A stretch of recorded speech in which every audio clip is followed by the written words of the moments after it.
Chapter 3, Lesson 2, Why Teach Financial Literacy?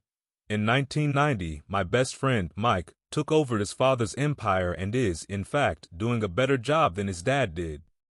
We see each other once or twice a year on the golf course. He and his wife are wealthier than you could imagine. Rich Dad's empire is in great hands, and Mike is now grooming his son to take his place, as his dad had groomed us. In 1994, I retired at the age of 47, and my wife Kim was 37. Retirement does not mean not working. To my wife and me, it means that barring unforeseen cataclysmic changes, we can work or not work, and our wealth grows automatically, staying way ahead of inflation. I guess it means freedom. The assets are large enough to grow by themselves. It's like planting a tree. You water it for years, and then one day it doesn't need you anymore. Its roots have gone down deep enough. Then the tree provides shade for your enjoyment. Mike chose to run the empire, and I chose to retire. Whenever I speak to groups of people, they often ask what I would recommend or what could they do. How do they get started? Is there a good book I would recommend? What should they do to prepare their children? What is the secret to success? How do I make millions? I am always reminded of this article I was once given. It goes as follows. The Richest Businessman. In 1923, a group of our greatest leaders and richest businessmen held a meeting at the Edgewater Beach Hotel in Chicago.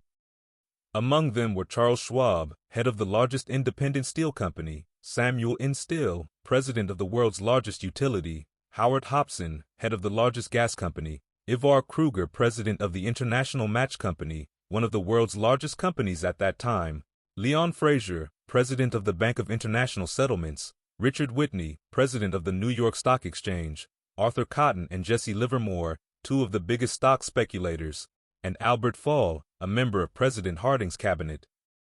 25 years later, 9 of them, those listed above, ended as follows. Schwab died penniless after living for 5 years on borrowed money, and still died broke living in a foreign land. Kruger and Cotton also died broke.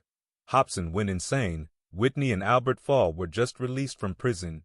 Fraser and Livermore committed suicide. For instance, this is the cash flow pattern of a poor person or a young person still at home. Job provides income greater than expenses, taxes, food, rent, clothes, fund, transportation. Asset, none. Liability, none. This is the cash flow pattern of a person in the middle class. Job provides income greater than expenses, taxes, food, mortgage, clothes, fund, transportation. Asset, none. Liability, mortgage, consumer loans, credit cards. This is the cash flow pattern of a wealthy person. Assets, stocks, bonds, notes, real estate, intellectual property, greater than income, dividends, interest, rental income, royalties. Liabilities, none. All of these diagrams were obviously oversimplified. Everyone has living expenses, the need for food, shelter, and clothing. The diagrams show the flow of cash through a poor, middle class, or wealthy person's life. It is the cash flow that tells the story. It is the story of how a person handles their money, what they do after they get the money in their hand. The reason I started with the story of the richest men in America is to illustrate the flaw in the thinking of so many people. The flaw is that money will solve all problems. That is why I cringe. Whenever one hear people ask me how to get rich quicker, or where do they start, I often hear, I'm in debt so I need to make more money. But more money will often not solve the problem. In fact, it may actually accelerate the problem. Money often makes obvious our tragic human flaws. Money often puts a spotlight on what we do not know. That is why, all too often, a person who comes into a sudden windfall of cash, let's say an inheritance, a pay raise, or lottery winnings, soon returns to the same financial mess, if not worse than the mess they were in before they received the money. Money only accentuates the cash flow pattern running in your head. If your pattern is to spend everything you get, most likely an increase in cash will just result in an increase in spending. Thus the saying, a fool and his money is one big party. I have said many times that we go to school to gain scholastic skills and professional skills, both important. We learn to make money with our professional skills. In the 1960s, when I was in high school, if someone did well in school, Academically, almost immediately people assumed this bright student would go on to be a medical doctor. Often no one asked the child if they wanted to be a doctor. It was assumed. It was the profession with the promise of the greatest financial reward. I doubt if anyone can say what really happened to these men. If you look at the date, 1923, it was just before the 1929 market crash and the Great Depression, which I suspect had a great impact on these men in their lives. The point is this: today we live in times of greater and faster change than these men did. I suspect there will be many booms and busts in the next 25 years that will parallel the ups and downs these men faced. I am concerned that too many people are focused too much on money and not their greatest wealth, which is their education. If people are prepared to be flexible, keep an open mind, and learn, they will grow richer and richer through the changes. If they think money will solve problems, I am afraid those people will have a rough ride. Intelligence solves problems and produces money. Money without financial intelligence is money soon gone. Most people fail to realize that in life, it's not how much money you make, it's how much money you keep. We have all heard stories of lottery winners who are poor, then suddenly rich, then poor again. They win millions and are soon back to where they started. Or stories of professional athletes who, at the age of 24, are earning millions of dollars a year and are sleeping under a bridge by age 34. In the paper this morning, as I write this, there is a story of a young basketball player who a year ago had millions. Today, he claims his friends, attorney, and accountant took his money, and now he works at a car wash for minimum wage. He is only 29.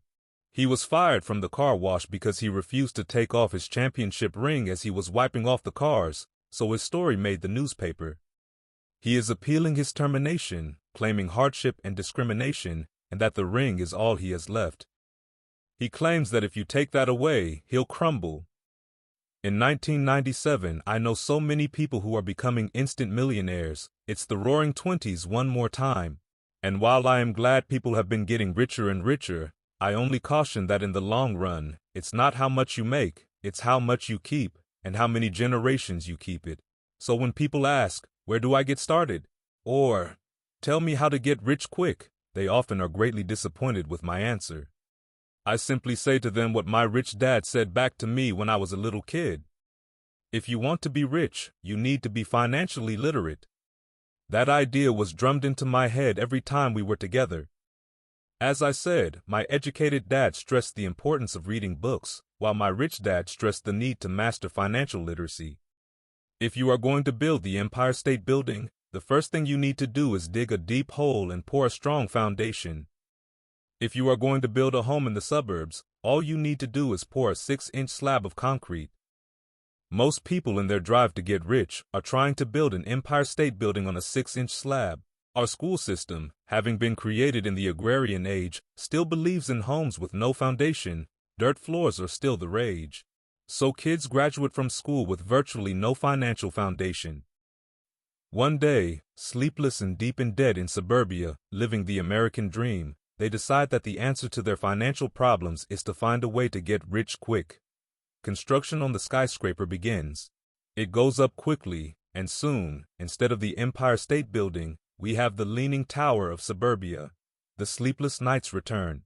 As for Mike and me in our adult years, both of our choices were possible because we were taught to pour a strong financial foundation when we were just kids.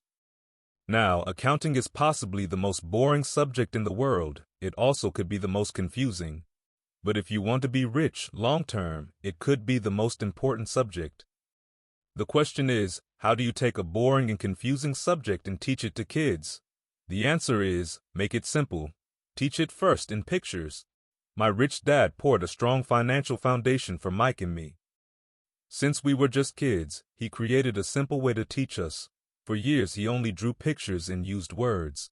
Mike and I understood the simple drawings, the jargon, the movement of money, and then in later years, Rich Dad began adding numbers. Today, Mike has gone on to master much more complex and sophisticated accounting analysis because he has had to. He has a billion-dollar empire to run. I am not as sophisticated because my empire is smaller, yet we come from the same simple foundation. In the following pages, I offer to you the same simple line drawings Mike's dad created for us. Though simple, those drawings helped guide two little boys in building great sums of wealth on a solid and deep foundation. Rule 1. You must know the difference between an asset and a liability, and buy assets. If you want to be rich, this is all you need to know. It is rule number 1. It is the only rule. This may sound absurdly simple, but most people have no idea how profound this rule is. Most people struggle financially because they do not know the difference between an asset and a liability. Rich people acquire assets. The poor and middle class acquire liabilities, but they think they are assets.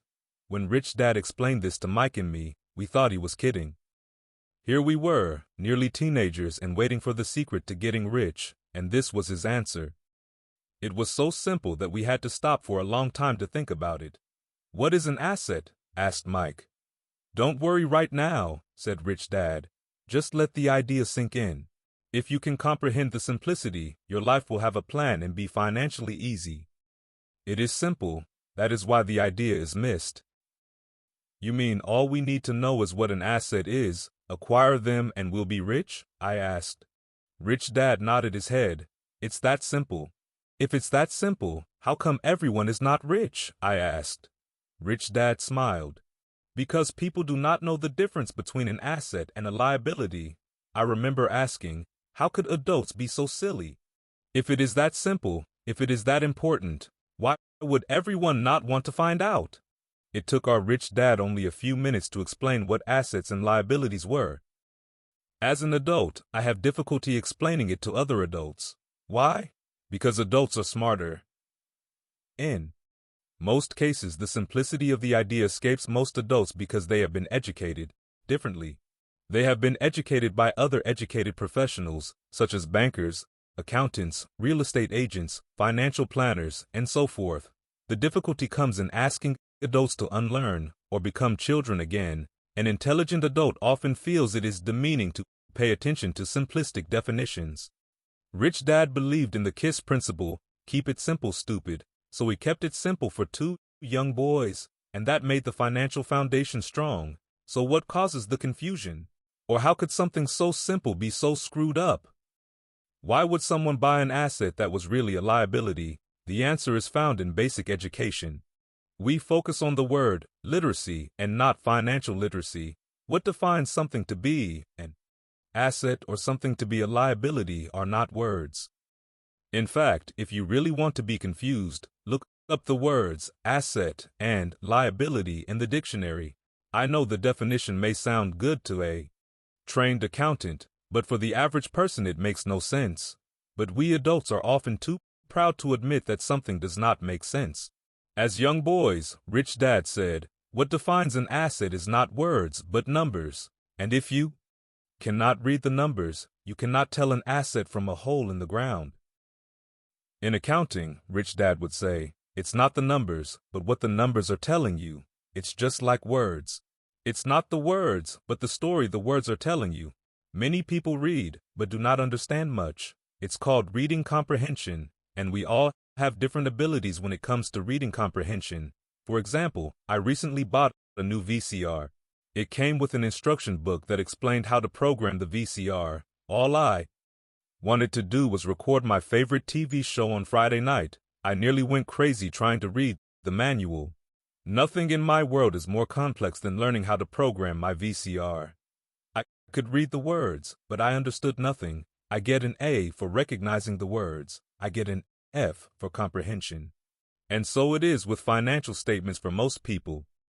If you want to be rich, you've got to read and understand numbers. If I heard that once, I heard it 1,000 times from my rich dad. And I also heard, the rich acquire assets and the poor and middle class acquire liabilities. Here is how to tell the difference between an asset and a liability. Most accountants and financial professionals do not agree with the definitions, but these simple drawings were the start of strong financial foundations for two young boys. To teach pre-teen boys, Rich Dad kept everything simple, using as many pictures as possible, as few words as possible, and no numbers for years. This is the cash flow pattern of an asset. The above box is an income statement, often called a profit and loss statement. It measures income and expenses, money in and money out. The bottom diagram is the balance sheet. It is called that because it is supposed to balance assets against liabilities. Many financial novices don't know the relationship between the income statement and the balance sheet.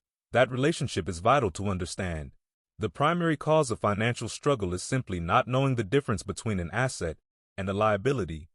The cause of the confusion is found in the definition of the two words. If you want a lesson in confusion, simply look up the words asset and liability in the dictionary. Now, it may make sense to trained accountants, but to the average person, it may as well be written in Mandarin. You read the words in the definition, but true comprehension is difficult. So as I said earlier, my rich dad simply told two young boys that assets put money in your pocket. Nice, simple, and usable. This is cash flow pattern of a liability.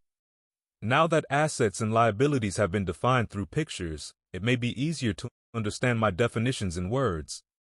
An asset is something that puts money in my pocket. A liability is something that takes money out of my pocket. This is really all you need to know. If you want to be rich, simply spend your life buying assets. If you want to be poor or middle class, spend your life buying liabilities. It's not knowing the difference that causes most of the financial struggle in the real world.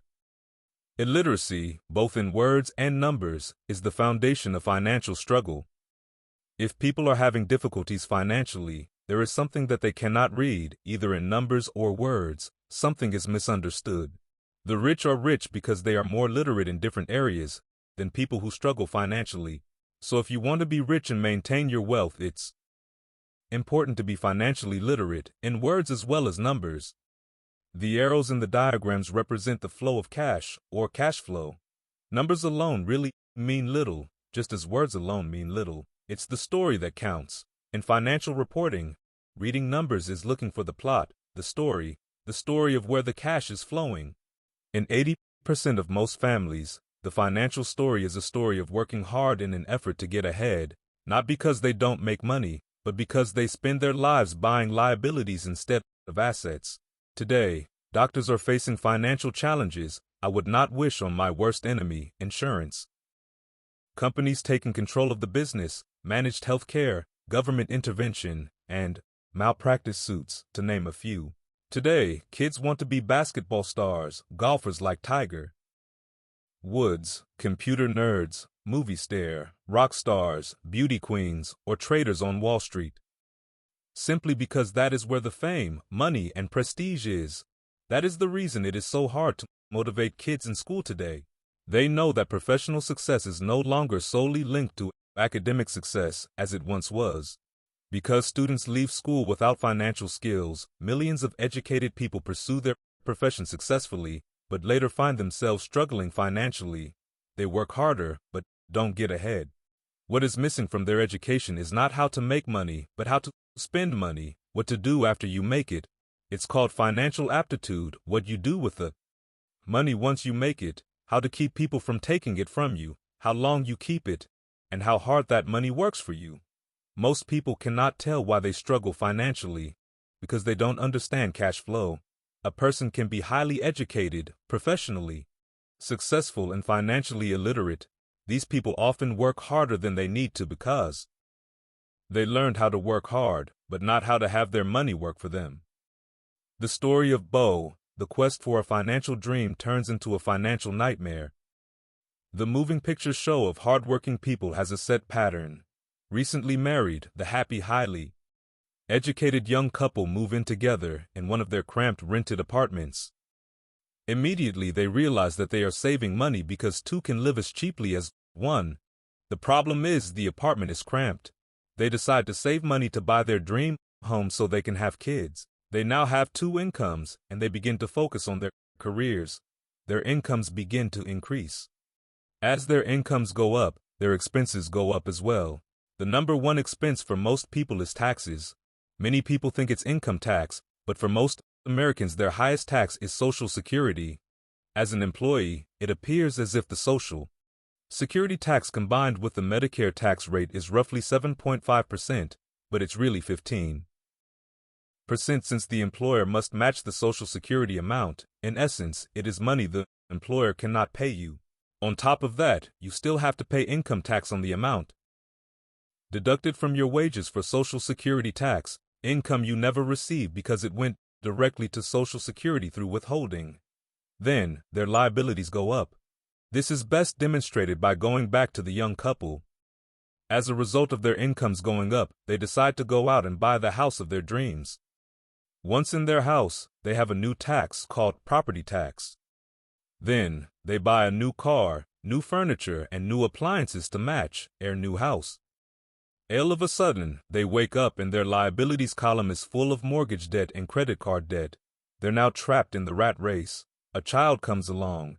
They work harder. The process repeats itself. More money and higher taxes, also called bracket creep. A credit card comes in the mail. They use it. It maxes out. A loan company calls and says their greatest asset, their home, has appreciated in value. The company offers a bill consolidation loan because their credit is so good and tells them the intelligent thing to do is clear off the high-interest consumer debt by paying off their credit card. And besides, interest on their home is a tax deduction.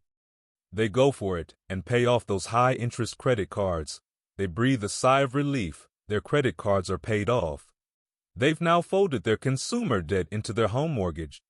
Their payments go down because they extend their debt over 30 years. It is the smart thing to do. Their neighbor calls to invite them to go shopping. The Memorial Day sale is on, a chance to save some money. They say to themselves, I won't buy anything, I'll just go look. But just in case they find something, they tuck that clean credit card inside their wallet. I run into this young couple all the time. Their names change, but their financial dilemma is the same. They come to one of my talks to hear what I have to say. They ask me, can you tell us how to make more money? Their spending habits have caused them to seek more income. They don't even know that the trouble is really how they choose to spend the money they do have, and that is the real cause of their financial struggle.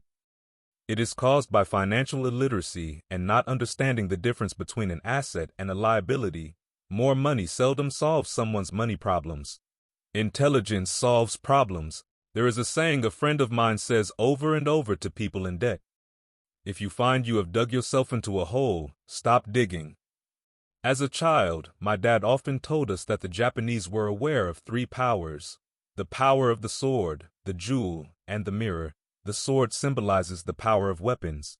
America has spent trillions of dollars on weapons and, because of this, is the supreme military presence in the world. The jewel symbolizes the power of money. There is some degree of truth to the saying, remember the golden rule. He who has the gold makes the rules. The mirror symbolizes the power of self-knowledge. This self-knowledge, according to Japanese legend, was the most treasured of the 3. The poor and middle class all often allow the power of money to control them, by simply getting up and working harder, failing to ask themselves if what they do makes sense. They shoot themselves in the foot as they leave for work every morning, by not fully understanding.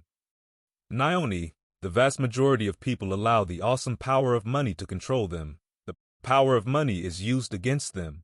If they used the power of the mirror, they would have asked themselves, does this make sense? All too often, instead of trusting their inner wisdom, that genius inside of them, most people go along with the crowd. They do things because everybody else does it. They conform. Rather than question, often they mindlessly repeat what they have been told. Ideas such as, diversify, or, your home is an asset. Your home is your biggest investment. You get a tax break for going into greater debt. Get a safe job. Don't make mistakes. Don't take risks. It is said that the fear of public speaking is a fear greater than death for most people. According to psychiatrists, the fear of public speaking is caused by the fear of ostracism, the fear of standing out, the fear of criticism, the fear of ridicule, the fear of being an outcast. The fear of being different prevents most people from seeking new ways to solve their problems. That is why my educated dad said the Japanese value the power of the mirror the most, for it is only when we as humans look into the mirror do we find truth, and the main reason that most people say, play it safe one is out of fear. That goes for anything, be it sports, relationships, career, money. It is that same fear, the fear of ostracism, that causes people to conform and not question. commonly accepted opinions or popular trends. Your home is an asset. Get a bill consolidation loan and get out of debt. Work harder, it's a promotion. Someday I'll be a vice president. Save money. Win. Get a raise, I'll buy us a bigger house. Mutual funds are safe. Tickle Me Elmo dolls are out of stock, but I just happen to have one in back that another customer has not come by for yet. Many great financial problems are caused by going along with the crowd and trying to keep up with the Joneses. Occasionally, we all need to look in the mirror and be true to our inner wisdom rather than our fears. By the time Mike and I were 16 years old, we began to have problems in school. We were not bad kids. We just began to separate from the crowd. We worked for Mike's dad after school and on the weekends. Mike and I often spent hours after work just sitting at a table with his dad, while he held meetings with his bankers, attorneys, accountants, brokers, investors, managers, and employees.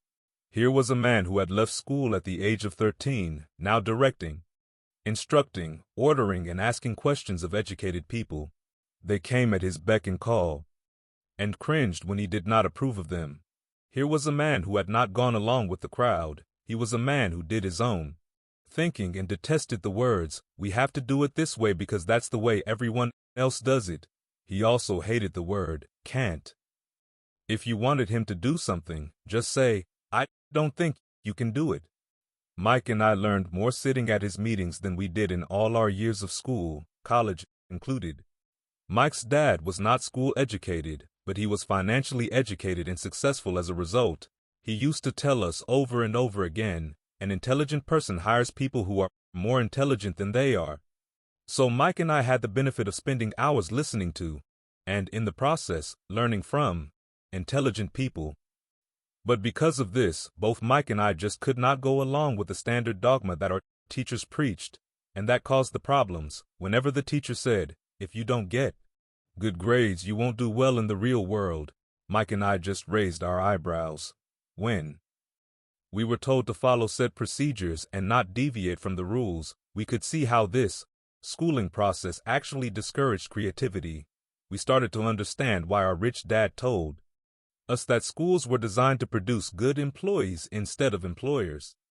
Occasionally, Mike or I would ask our teachers how what we studied was applicable, or we asked why we never studied money and how it worked. To the later question, we often got the answer that money was not important, that if we excelled in our education, the money would follow. The more we knew about the power of money, the more distant we grew from the teachers and our classmates.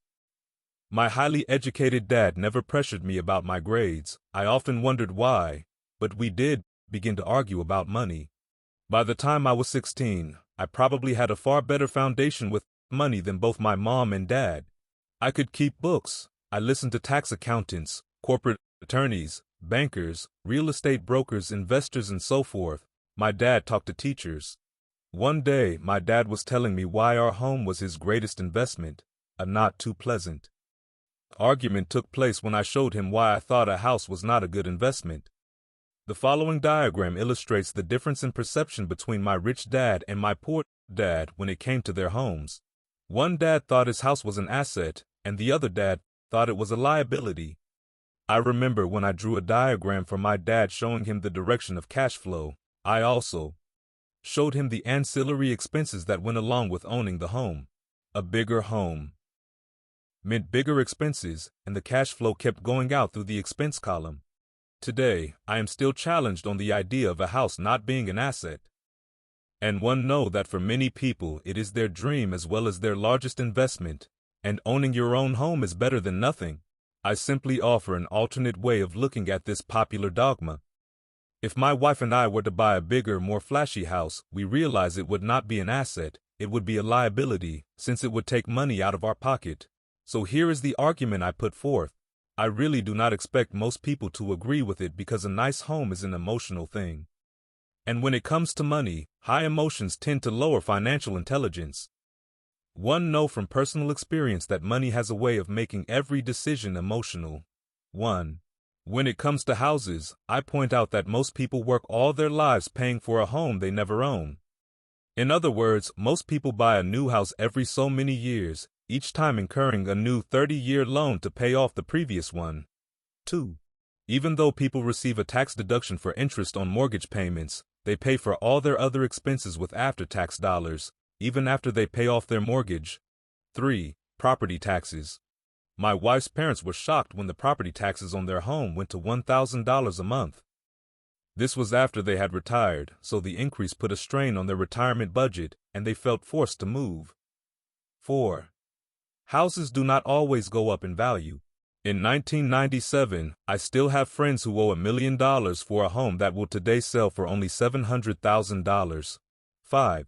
The greatest losses of all are those from missed opportunities. If all your money is tied up in your house, you may be forced to work harder because your money continues blowing out of the expense column instead of adding to the asset column, the classic middle-class cash flow pattern. If a young couple would put more money into their asset column early on, their later years would get easier, especially as they prepared to send their children to college. Their assets would have grown and would be available to help cover expenses. All too often, a house only serves as a vehicle for incurring a home equity loan to pay for mounting expenses.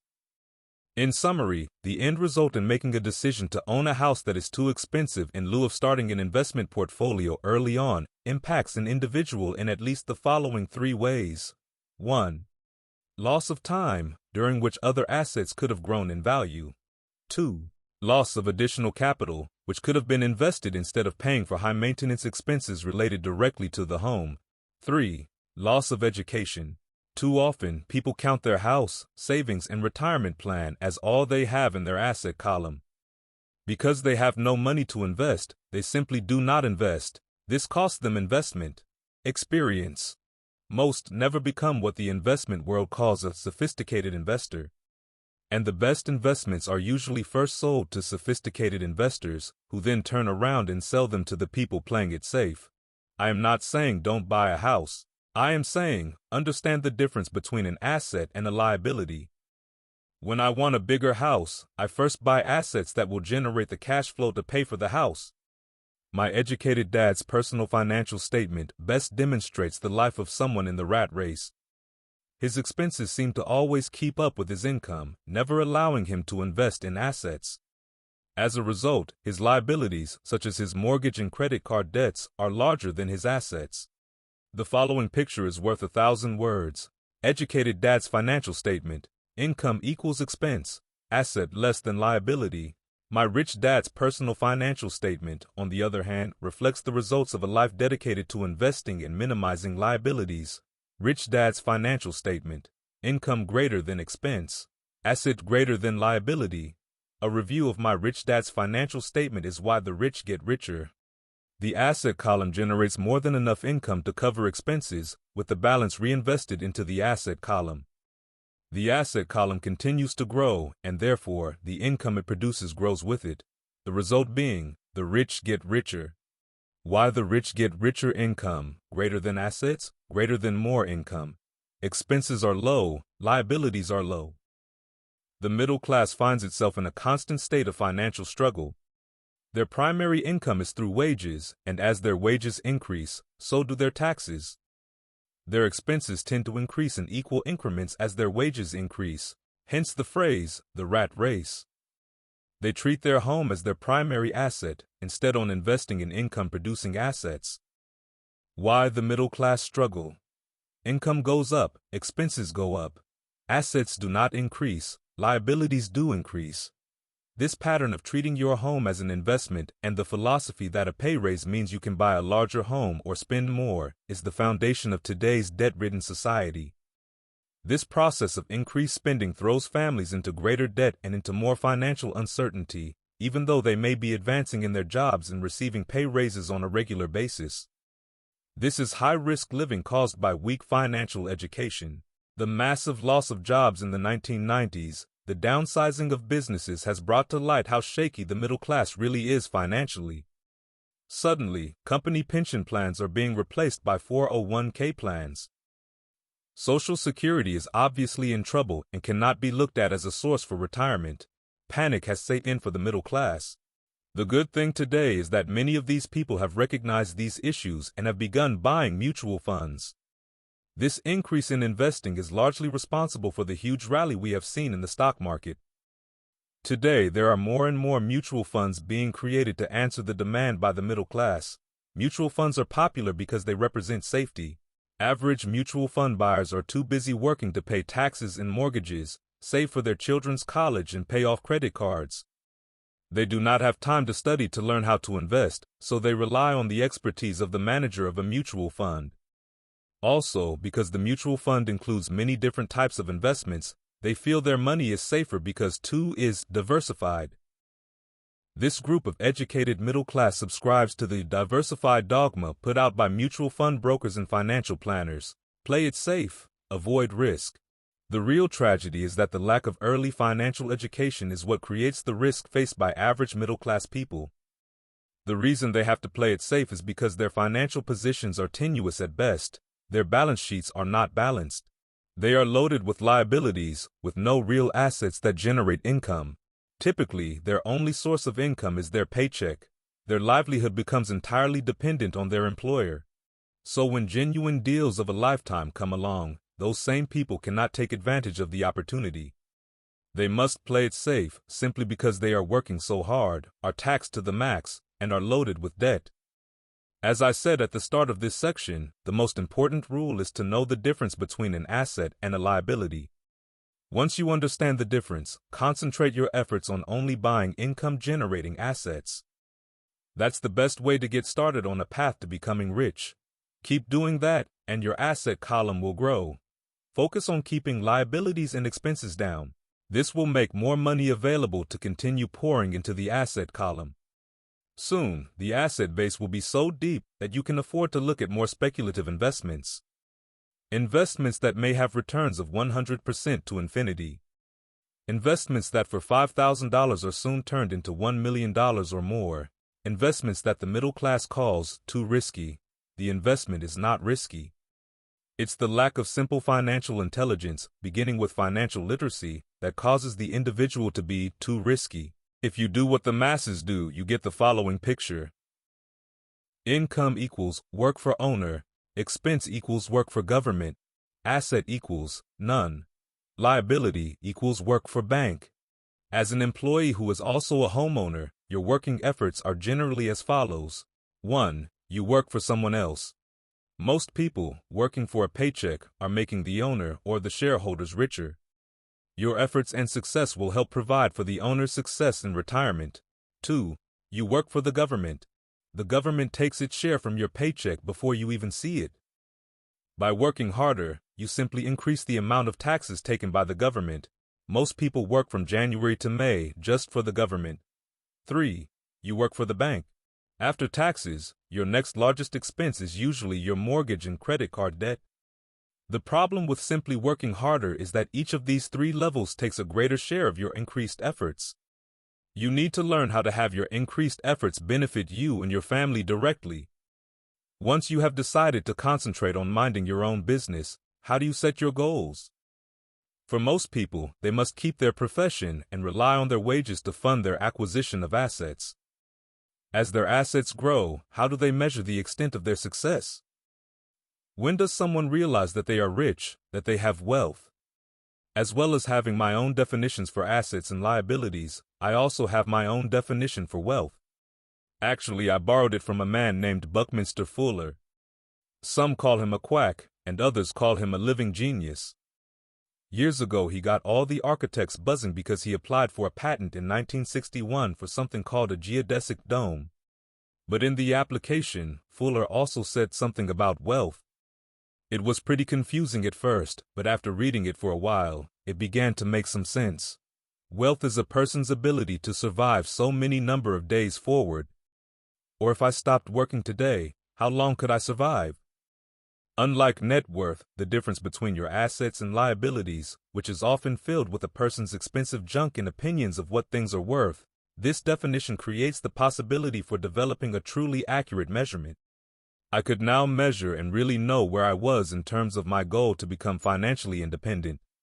Although net worth often includes these non-cash producing assets, like stuff you bought that now sits in your garage, wealth measures how much money your money is making and, therefore, your financial survivability. Wealth is the measure of the cash flow from the asset column compared with the expense column. Let's use an example. Let's say I have cash flow from my asset column of SJOO a month, and I have monthly expenses of 52,000. What is my wealth? Let's go back to Buckminster Fuller's definition. Using his definition, how many days forward can I survive? And let's assume a 30-day month. By that definition, I have enough cash flow for half a month. When I have achieved $2,000 a month cash flow from my assets, then I will be wealthy. So I am not yet rich, but I am wealthy. I now have income generated from assets each month that fully cover my monthly expenses. If I want to increase my expenses, I first must increase my cash flow from assets to maintain this level of wealth. Take notice that it is at this point that I no longer am dependent on my wages. I have focused on and been successful in building an asset column that has made me financially independent. If I quit my job today, I would be able to cover my monthly expenses with the cash flow from my assets. My next goal would be to have the excess cash flow from my assets reinvested into the asset column. The more money that goes into my asset column, the more my asset column grows. The more my assets grow, the more my cash flow grows. And as long as I keep my expenses less than the cash flow from these assets, I will grow richer, with more and more income from sources other than my physical labor. As this reinvestment process continues, I am well on my way to being rich. The actual definition of rich is in the eye of the beholder. You can never be too rich. Just remember this simple observation: the rich buy assets, the poor only have expenses, the middle class buys liabilities they think are assets. So how do I start minding my own business? What is the answer? Listen to the founder of McDonald's.